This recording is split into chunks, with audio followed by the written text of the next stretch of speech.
Өзінің проза жанрындағы тұңғыш туындысы «Шұғаның белгісі» хикаятын Бейімбет Майлин жасы 20-ға толар-толмаста Садақ атты қолжазба журналында жариялайды. Соған қарамастан, бұл шығарма күні бүгінге дейін қазақ прозасының айтулы үлгілерінің бірі болып қалып отыр. Егер ол кез 1914-1915 жылдары қазақ прозасының жаңа ғана бой көтере бастаған балаң шаңы екенін ескерсек, онда мұндай ғажайып туындыны қолына жаңа қалам ұстаған шәкірт талапкердің дүниеге келуі танымдық тұрғыдан да ерекше қызық құбылыс.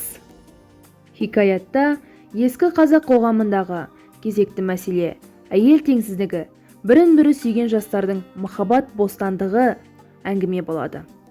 Әлеуметтік теңсіздік кедергі болып, армандарына жете алмаған байдың қызы, аяулы шұға сұлу мен кедейден шыққан мақтаулы оқыған жігіт Әбдірахманның қайғылы тағдыры суреттелген. Кедейден шыққан Әбдірахман деген мұғалім жігіт Есімбек деген байдың шұға атты сұлу қызына ғашық болады.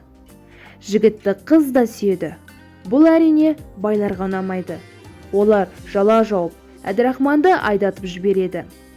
Бұған күйзелген шұға айықпас дертке ұшырайды. Қызының халіне қиналған Есімбек болыс қайтып, Әбдірахманды амалсыз босатады.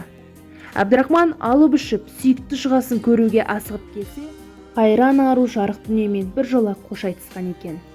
Оның өзіне жазып қалдырған хатын оқып, көз жасы көл болады. Мұның бәрі бүгінгі көзге белгілі оқиғадай, жаттанды тақырыптай болып көрінгенмен, көркем прозасы әлі де қалыптасып үлгермеген заманда, тіпті алғашқылардың бірі болып, жаңа еуропалық үлгідегі проза жанрымен салған жерден мұндай көлемді көркем дүние жазу тек Бейімбет Майлин секілді хас таланттың ғана қолынан келетін шаруа еді. Ол көктем оралмайды.